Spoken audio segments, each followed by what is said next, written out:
Last lecture में हम लोग ने क्वाड्रेटिक क्वेश्चन का इंट्रोडक्शन समझा था कि क्वाड्रेटिक क्वेश्चन क्या होता है, इसका डेली लाइफ में क्वाड्रेटिक क्वेश्चन कैसे हम लोग को प्राप्त मिलता है, कहाँ से। अब हम लोग को क्वाड्रेटिक क्वेश्चन का सलूशन निकालना है। ठीक, तो बात बहुत सिंपल है कि सलूशन निकालना, लेकिन क्वाड्रेटिक क्वेश्चन का सलूशन होता है कब हम बोलेंगे कि इसका सलूशन है। सबसे पहले तो ये जानना जरूरी है, ठीक, कि क्या ऐसा आ जाएगा आंसर जिसको बोलेंगे इसका सलूशन है, क्यों बोलेंगे कि ये इसका सलूशन है।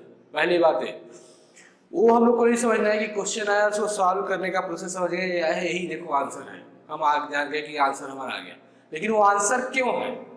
अगर आपको ये कॉन्सेप्ट क्लियर है तो आप कैसे भी क्वेश्चन को सॉल्व कर सकते हैं, जो थोड़ा सा अलग टाइप के होंगे वो भी। तो सबसे पहले मैं लिखा हुआ हूँ, देखिए बोर्ड पे, आज का टॉपिक है solution of a quadratic equation. Solution, quadratic equation का सलूशन आज हम लोग को पढ़ना है।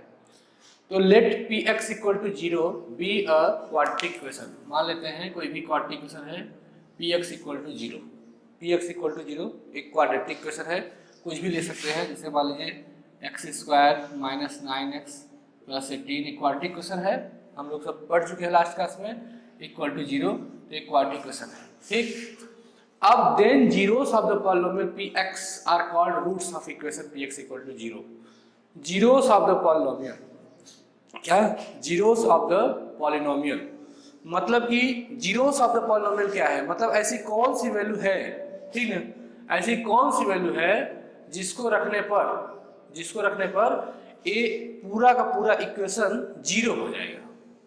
ठीक, ऐसी कौन सी वैल्यू है जिसको रखने पर ये पूरा का पूरा इक्वेशन 0 हो जाएगा, वही इसका कहलाएगा जीरोस ऑफ पॉलिनोमियल। जैसे सपोज दैट हमने x इक्वल टू 6, ठीक है, लग के देखा तो 6 का square minus 9 into 6 plus 18, 36, 54 plus 18, 14, 54 minus 54 क्या आ गया, zeros.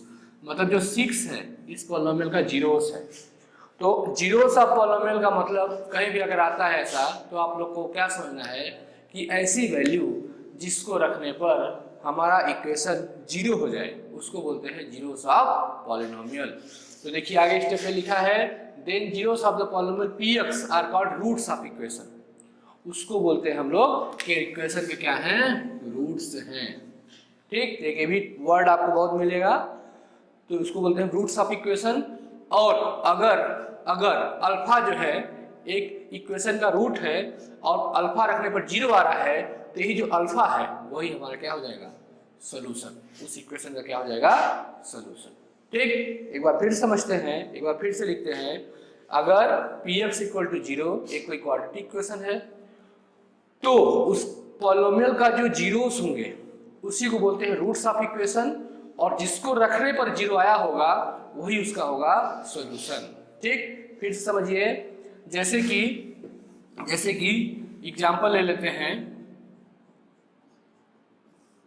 X square minus 9x plus 18 equal to 0 कोई इक्वेशन है सपोज दैट। ठीक, अब x की वैल्यू अगर हम लोग यहाँ रख दें 3, ठीक, x की वैल्यू मान लीजिए 3 रखें, तो अगर 3 रखें यहाँ तो 3 का स्क्वायर माइनस 9 इंटू 3 प्लस 18, तो 3 का स्क्वायर कितना हो जाएगा 9, 27 प्लस 18 प्लस 9 बताइए कितना होगा 27, तो 27 माइनस 27 कितना आ गया 0, मतलब 3 रखने पर ये 0 हो गया। ठीक, इसी तरह से इस तरह से अगर आप 6 रखें अभी दिखाए थे तो उस पे भी 0 आ गया, मतलब 3 और 6 ये जीरोस हैं पॉलिनोमियल के, जीरोस ऑफ पॉलिनोमियल, क्योंकि इनको रखने पर 0 आ गया। यानी कि इन 3 और 6 को हम क्या बोलेंगे, रूट्स ऑफ इक्वेशन। ये क्या है, रूट्स ऑफ इक्वेशन। और जो रूट्स ऑफ इक्वेशन होते हैं, जैसे यहाँ लिखा ना अल्फा, तो यहाँ अल्फा क्या है 3 और 6, तो जो अल्फा की वैल्यू है जब अल्फा हम लोग निकाल लेंगे, जब रूट्स निकाल लेंगे तो वही उसका क्या हो जाएगा, सॉल्यूशन।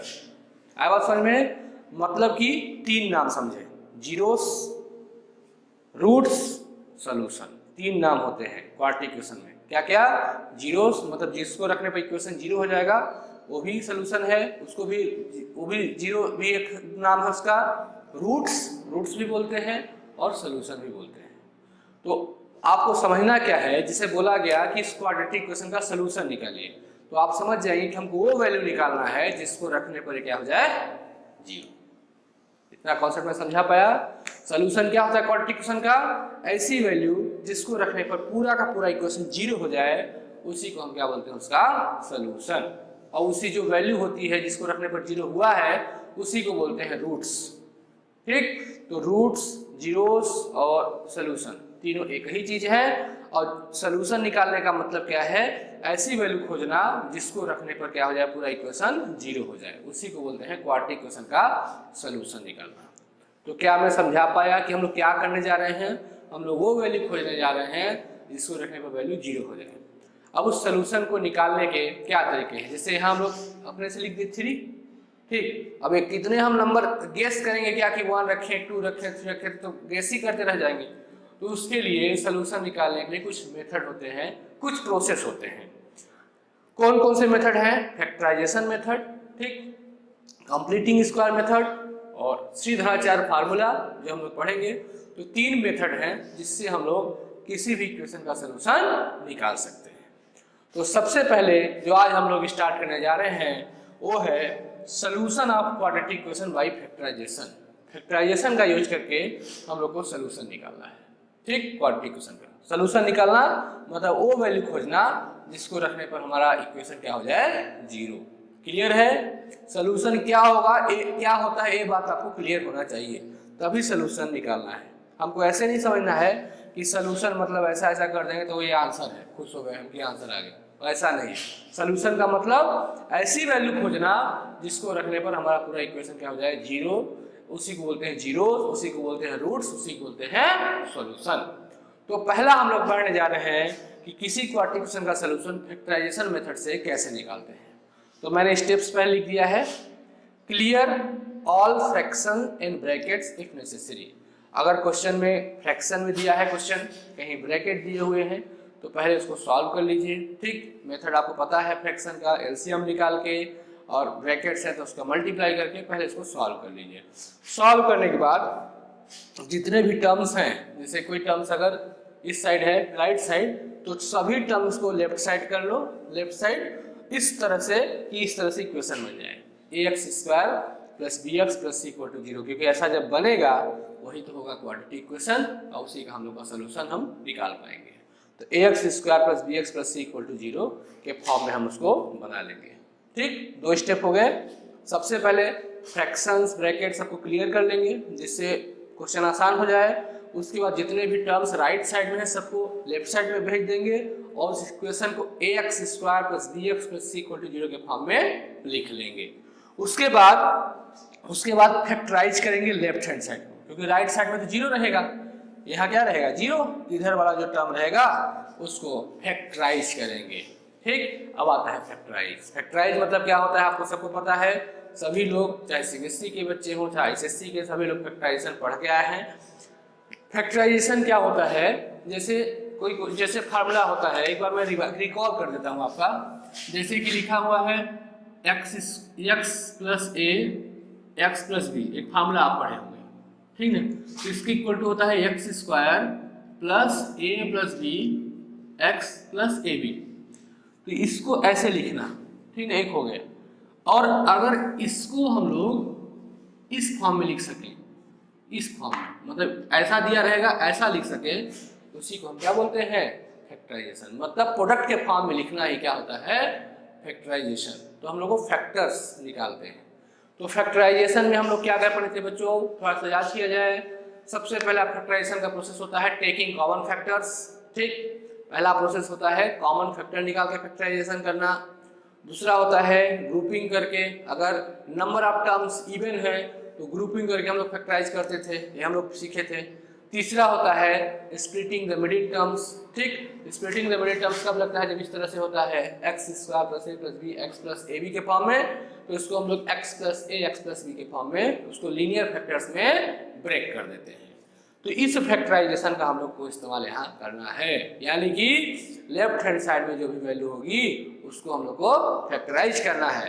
फैक्टराइज कैसे करेंगे? स्प्लिटिंग द मिडिल टर्म का यूज करके। स्प्लिटिंग द मिडिल टर्म मतलब ए वाला formula, x square plus a plus b x plus a b को हम लोग को फिर से x plus a x plus b के फॉर्म में तोड़ देना है। उसके बाद बच्चों हर एक फैक्टर को जीरो से इक्वेट करना है, ठीक, हर एक फैक्टर्स को जीरो से इक्वेट कर देना है। अब देखिए यहाँ थोड़ा सा बहुत अच्छा बात आ रहा है, हर एक फैक्टर्स को जीरो से इक्वेट कर देना है।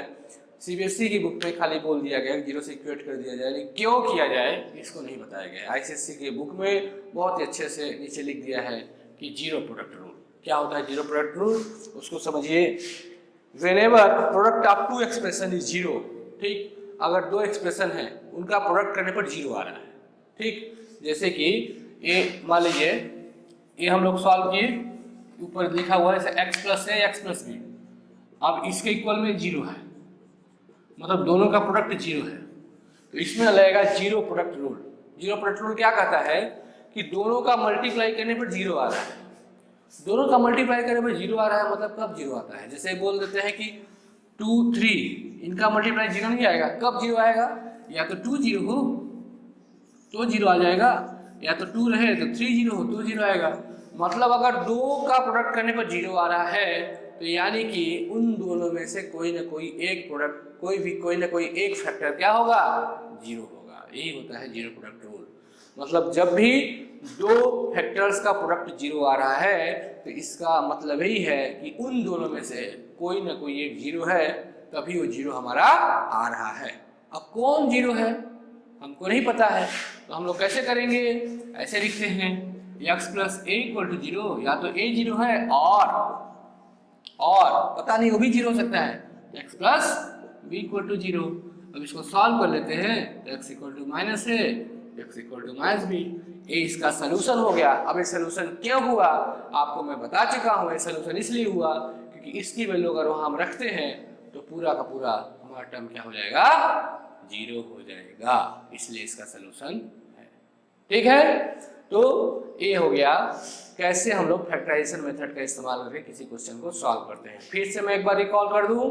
सबसे पहले स्टेप 1, सभी फ्रैक्शंस ब्रैकेट्स को हम लोग को क्लियर कर लेना है, हटा लेना है, ठीक, अगर जरूरत है तो जो थोड़ा सा अलग सेकेंड लेवल क्वेश्चन आएंगे तब उसमें करना पड़ेगा, सिंपल क्वेश्चन सब बना के आपको दिया रहेगा। दूसरे में क्या होंगे, जितने भी राइट साइड में है सबको आपको लेफ्ट साइड में उसको ट्रांसफर कर देना है, इक्वल टू जीरो कर देना है। उसके बाद थर्ड स्टेप पे आपको क्या करना है? फैक्टराइज करना है। फैक्टराइजेशन आपको पता है, फैक्टराइजेशन का थर्ड फॉर्म जो था स्प्लिटिंग द मिडिल टर्म, उसका इस्तेमाल होगा क्वाड्रेटिक क्वेश्चन में, तो आपको पता है कैसे सॉल्व करते हैं, मैं अभी बताऊंगा भी। उसके बाद जितने भी फैक्टर हैं उसको जीरो से इक्वेट करते हैं। क्यों करते हैं? क्योंकि यहाँ लगता है जीरो प्रोडक्ट रूल। जब भी दो फैक्टर्स का मल्टीप्लिकेशन इक्वल टू जीरो दिया है, यानी कि दो में से कोई ना कोई जीरो है, हमको पता नहीं कौन सा जीरो है, तो हम लोग पहले वाले को इक्वल टू जीरो लिखेंगे और दूसरे वाले को भी जीरो लिखेंगे और सॉल्व करके एक्स की वैल्यू निकाल लेंगे। तो हमको जो सोल्यूशन मिल जाएगा, और सोल्यूशन क्या होगा? एक्स की ऐसी वैल्यू जो इक्वेशन में पुट करने पर हमारा इक्वेशन क्या हो जाए? जीरो हो जाए। उसी को बोलते हैं उसका सोल्यूशन, उसी को रूट्स भी बोलते हैं, उसी को जीरोस भी बोलते हैं, उसी को सोल्यूशन भी बोलते हैं। तो इतना बात आपको क्लियर हो चुका है, तो आप इसको आप बड़े आराम से नोट डाउन कर लीजिए क्या होता है सोल्यूशन और ए स्टेप्स। देखिए दोनों का मैं मिक्स पढ़ा रहा हूँ सीबीएसई आईसीएसई में, इसलिए दोनों में जो अच्छी चीजें हैं उसको मैं लेके चल रहा हूँ। जैसे ये चीज जो है ये आईसीएसई में नहीं दिया गया है कि सोल्यूशन क्या होता है, ठीक, तो ये मैंने सीबीएसई से लिया। पहले आपको पता होना चाहिए सोल्यूशन हम निकाल रहे हैं तो सोल्यूशन होता क्या है, क्यों हम बोल रहे हैं कि वो सोल्यूशन है, तो पहले ये समझ लीजिए आप लोग। उसका स्टेप्स आईसीएसई बुक में दिया था, अब सीबीएसई बुक में जीरो प्रोडक्ट रूल नहीं दिया था, इसलिए मैंने जीरो प्रोडक्ट रूल अलग से बता दिया जिससे सीबीएसई के बच्चे भी समझ जाए, क्योंकि दोनों में कुछ कुछ कॉन्सेप्ट अच्छे हैं, कुछ कॉन्सेप्ट नहीं दिया गया है, तो हम दोनों को मिक्स करके पढ़ा रहे हैं। तो आप इसको वीडियो पॉज करके नोट डाउन कर लीजिए, उसके बाद मैं एक एग्जाम्पल लेके सब स्टेप्स फॉलो करता हूँ, ठीक। तो मैंने आप नोट डाउन कर लिए होंगे, तो मैं चलता हूँ ऊपर का सोल्यूशन वाला पार्ट हटा के यहाँ एग्जाम्पल लेके आपको दिखाता हूँ कैसे सॉल्व करते हैं।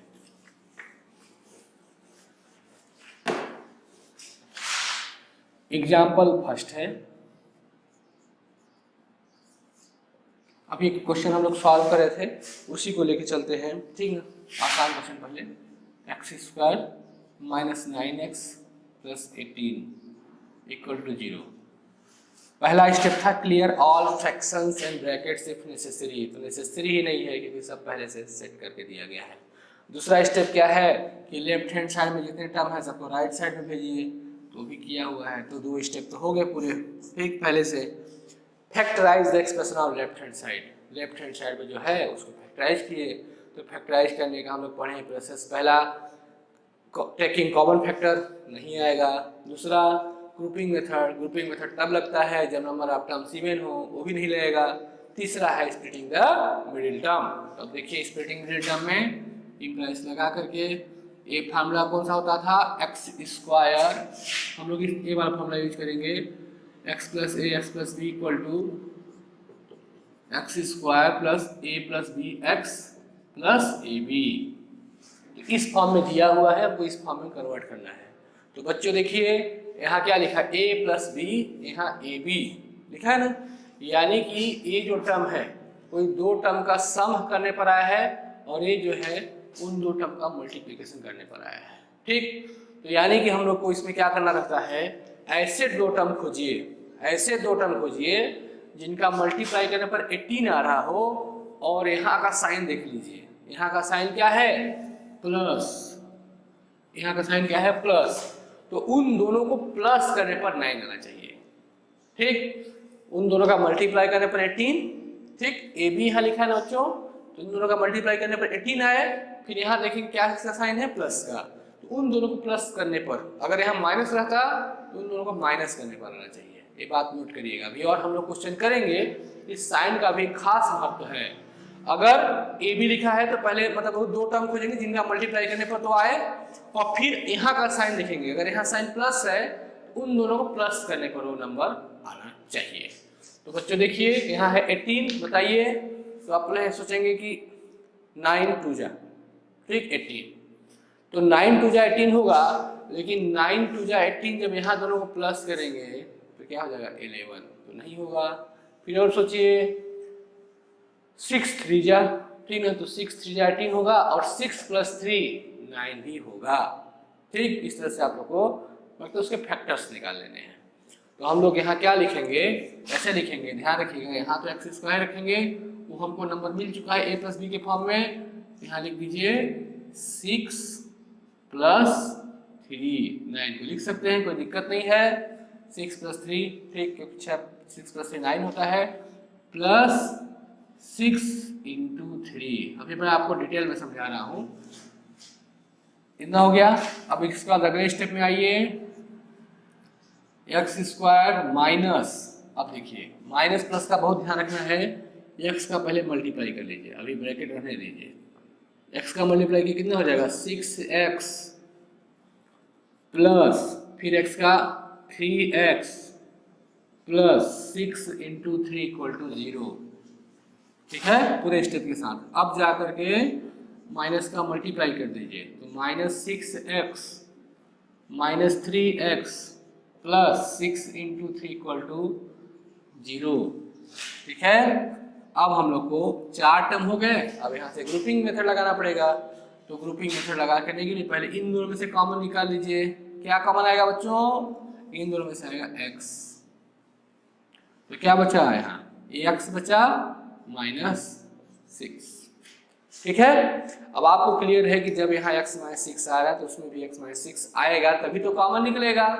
तो x माइनस 6 आने के लिए यहाँ खाली x होना चाहिए था, यहाँ सिर्फ x होना चाहिए, लेकिन यहाँ देख क्या रहे हो कि यहाँ फर्स्ट टर्म पॉजिटिव था, सेकंड नेगेटिव था, यहाँ पहला नेगेटिव है, दूसरा पॉजिटिव है, तो हमको साइन को बदलना होगा।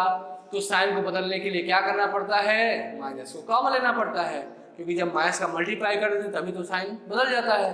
तो यहाँ देख रहे हैं पहला प्लस दूसरा माइनस, लेकिन यहाँ उल्टा हो रहा है, पहला माइनस दूसरा प्लस, तो यानी कि हम लोग को साइन को बदलने के लिए एक माइनस को ले लेंगे कॉमन, और दोनों में क्या है देखो बच्चों 3, तो 3 ले लिए, यहाँ माइनस था तो हो जाएगा प्लस, और जो प्लस था हो जाएगा माइनस। क्लियर है इतना बात, क्या किए इसमें तो साफ साफ समझ में आ रहा था कि x कॉमन होगा, तो x माइनस 6, ठीक, ये तो ठीक है।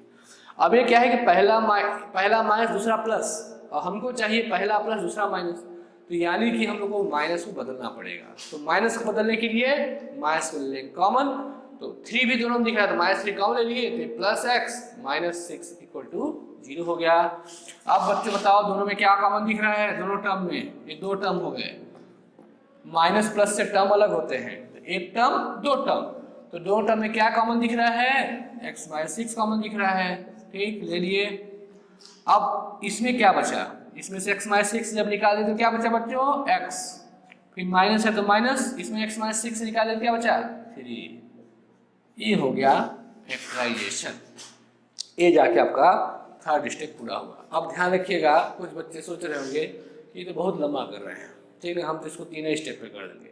देखिए, अगर आपको बेसिक क्लियर है, अगर आपसे समझ में आ गया है तो आप इसके स्टेप कट करके 2-3 लाइन में कर सकते हैं।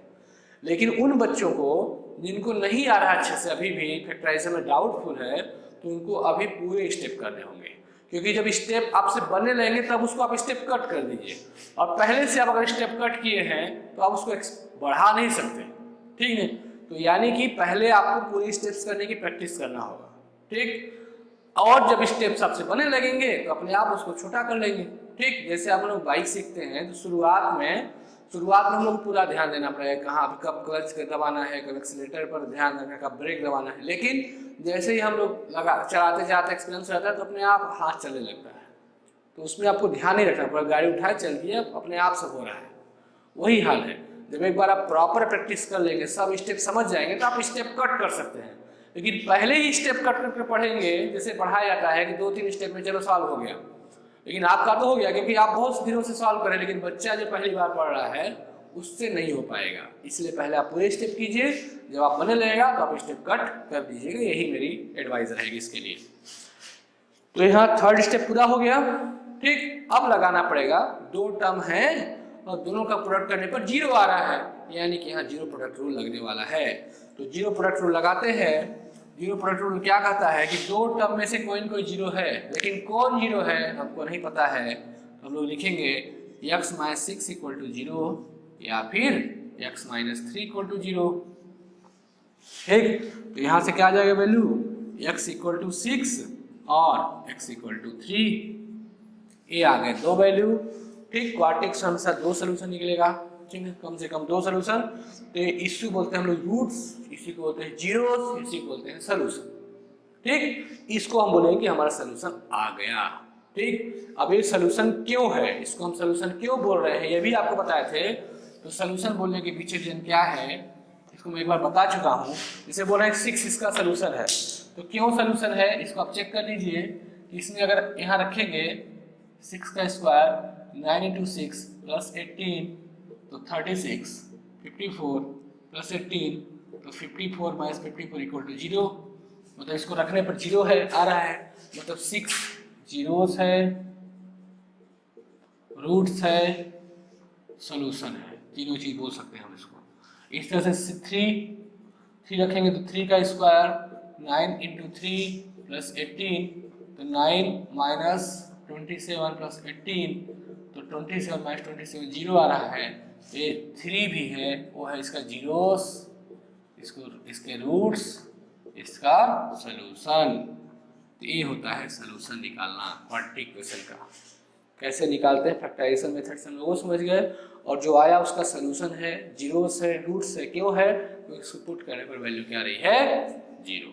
तो ऐसा मेरे को लग रहा है कि आप सभी को अच्छे से समझ में आ गया है फैक्टराइजेशन मेथड।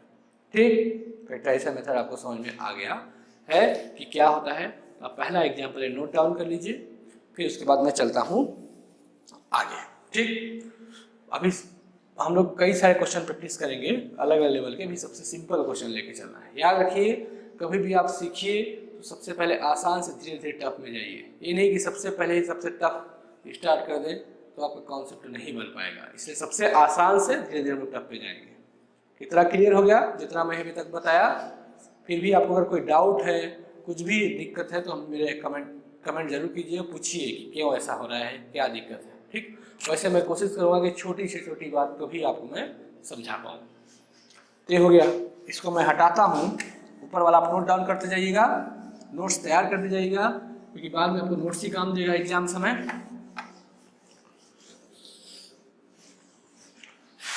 अब एग्जाम्पल नंबर 2 आते हैं।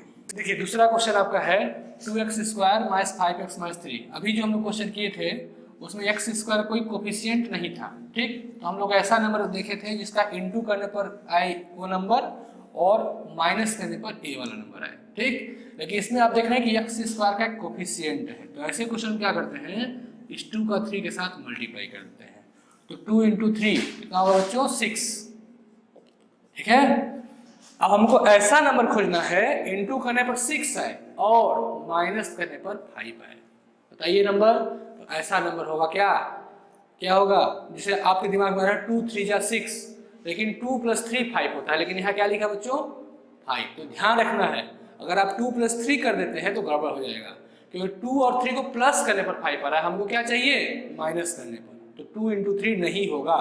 फिर सोचिए 6 कैसे आता है, 6 1 जा 6, तो 6 × 1 6 हो गया, और 6 में 1 को माइनस करने पर 5 आ रहा है, मतलब वो यहाँ कंडीशन सेटिस्फाई हो रही है।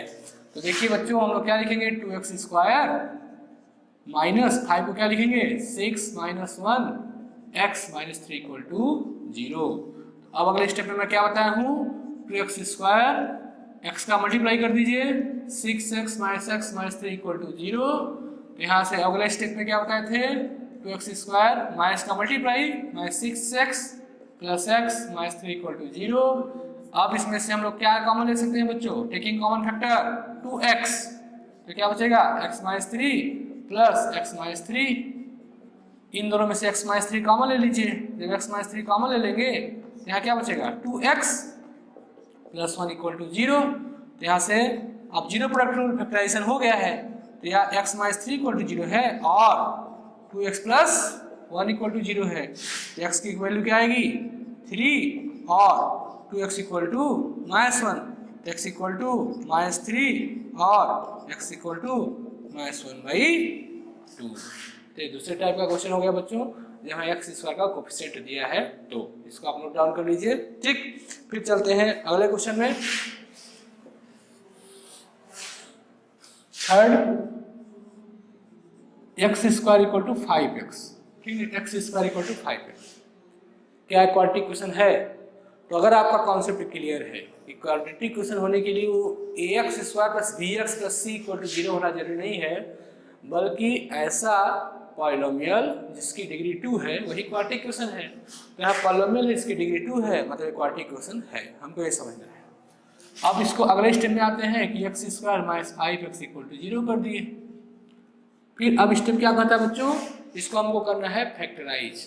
अब फैक्टराइज के लिए आपको ये दिमाग में नहीं बैठाना कि हर एक क्वेश्चन को हम ऐसे लिखेंगे स्प्लिटिंग मिडिल टर्म। हम बोल रहे हैं कि फैक्टराइज करना है, तो एक फैक्टराइजेशन का जो भी मेथड रहेगा वो हमको लगाना है। जैसे कि इस क्वेश्चन में पहला फैक्टराइजेशन का मेथड क्या होता है, पहला होता है टेकिंग कॉमन फैक्टर।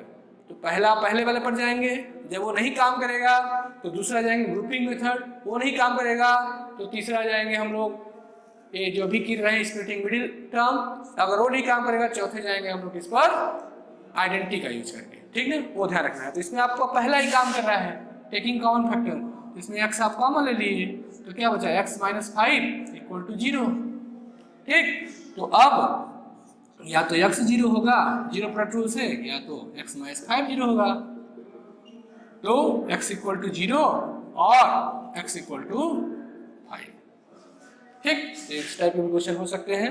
सिंपल आपको करना है, देखिए आपको अपना कॉन्सेप्ट क्लियर रखना है। पहले आपको क्वाड्रेटिक क्वेश्चन के लिए ये ध्यान रखना है कि उसमें जो आपका इक्वेशन दिया है उसके हाईएस्ट पावर 2 होनी चाहिए, अगर 2 है तो क्वाड्रेटिक क्वेश्चन है, यहाँ 2 थी है। फिर हम लोग को अगले स्टेप में आना है कि हम लोग को फैक्टराइज करना है। फैक्टराइज करने के लिए जो भी मेथड वहाँ एप्लीकेबल होगा उससे हम उसको फैक्टराइज कर लेंगे, फिर जीरो प्रोडक्ट रूल लगा के x की वैल्यू निकाल लेंगे, ठीक।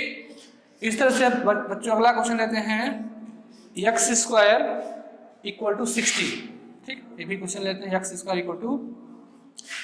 16, ठीक। बच्चों बताओ क्या क्वाड्रेटिक क्वेश्चन है, बिल्कुल क्वाड्रेटिक क्वेश्चन है, क्योंकि इससे हाईएस्ट पावर 2 है।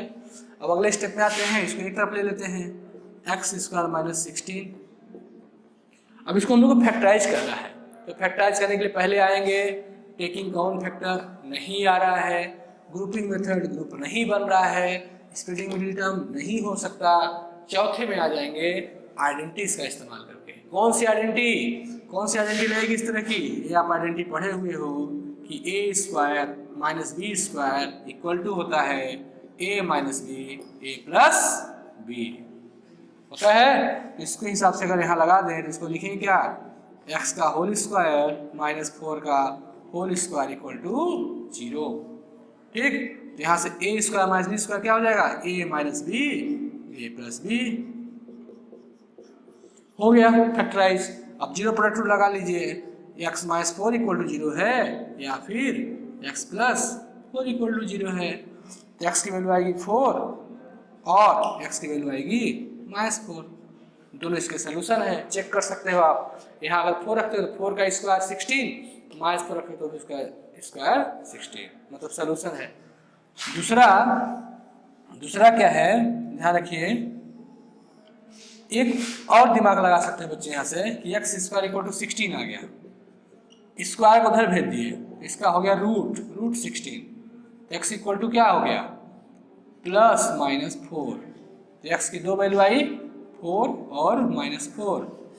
अब कुछ लोग को लग रहा है प्लस माइनस क्यों लगा दिए, ठीक है, आंसर लाने के लिए लगा दिए, ऐसा नहीं है।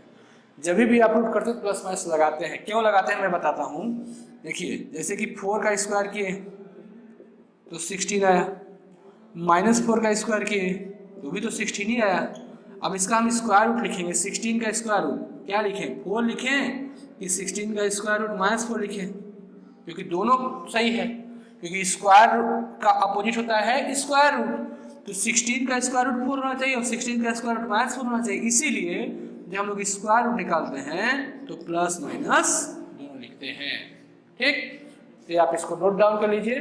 4 टाइप के क्वेश्चन मैंने करा दिया, एक और टाइप क्वेश्चन कराते हैं, क्योंकि अभी तक फर्स्ट और सेकंड स्टेप का ज़्यादा यूज हुआ नहीं है। जो हम लोग स्टेप लिखे थे उसको समझने के लिए अब चलते हैं अगले क्वेश्चन में।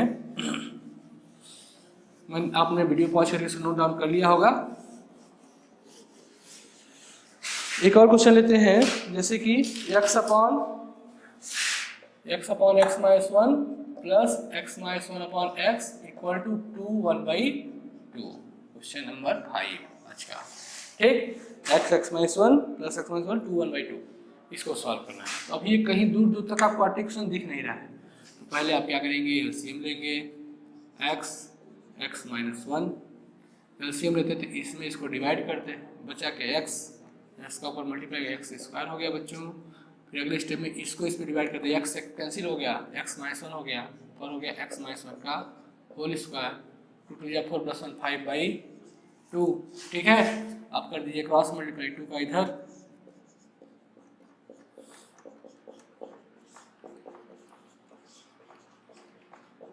इस तरह से। ठीक, तो 2 इसको खोल दीजिए, x square plus x square minus 2x plus 1 equal to 5x square minus x। यहाँ क्या हो जाएगा, 2 into 2x square minus 2x plus 1 equal to 0, 5x square minus 5x।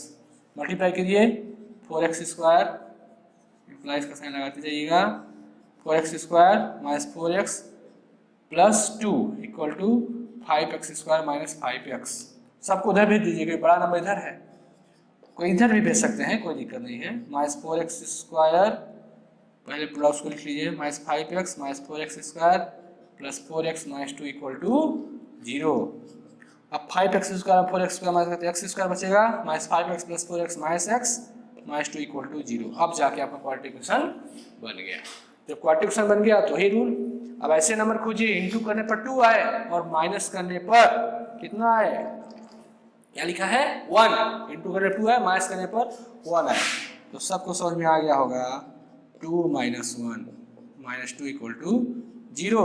जिसका हो जाएगा x स्क्वायर, पहले मल्टीप्लाई कर लीजिए, 2x minus x minus 2 equal to 0, minus का यहाँ मल्टीप्लाई कर देंगे, x square minus 2x plus x minus 2 equal to 0। इन दोनों में से कॉमन क्या आ जाएगा, x माइनस 2 आ गया प्लस x माइनस 2 यहाँ से है ही, 2 टर्म हो गए आपके। 2 टर्म से क्या कॉमन आ रहा है, x minus 2 x plus 1 equal to 0। 0 product rule, x minus 2 equal to 0 होगा या फिर x प्लस 1 इक्वल टू 0 होगा। तो x की वैल्यू 2 और x की वैल्यू -1, तो इसका सोल्यूशन हो जाएगा। इसका सोल्यूशन क्यों हुआ, क्योंकि इसको आप ऐसे पुट करेंगे तो लेफ्ट हैंड साइड और राइट हैंड साइड इक्वल आ जाएगा। तो आप आंसर भी चेक कर सकते हैं। ये क्वेश्चन था, इसमें हम लोग को जितने स्टेप हम बताए थे सब लग गए। पहले आप फ्रैक्शन में था तो फ्रैक्शन को एलसीएम लेके सॉल्व किए और उसको सॉल्व करते करते हम लोग बना लिए क्वाड्रेटिक क्वेश्चन।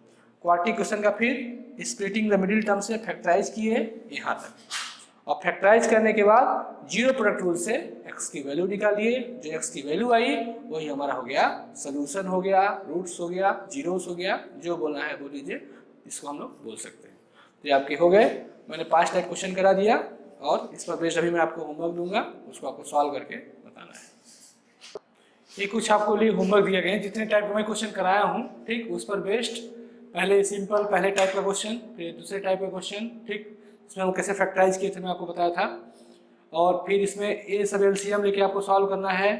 इसके बाद इसमें भी आपको इसको उधर ट्रांसफर करके सॉल्व कर लेंगे, ये लास्ट वाला एलसीएम लेके। इस जितने टाइप क्वेश्चन कराए थे उस पर बेस्ड आपको 10 में क्वेश्चन दे दिया हूँ, इसको आप सॉल्व करिए और इसमें जो भी डाउट हो कमेंट बॉक्स में लिखिए। इसमें जो भी डाउट होगा तो मैं फिर इसको आपको अगले क्लास में करवा दूंगा। लेकिन क्वेश्चन प्रैक्टिस करना बहुत इंपॉर्टेंट है, जितना क्वेश्चन प्रैक्टिस करेंगे उतना ही आपको अच्छे से बनेगा क्वेश्चन। तो ये 10 क्वेश्चन आप नोट कर लीजिए।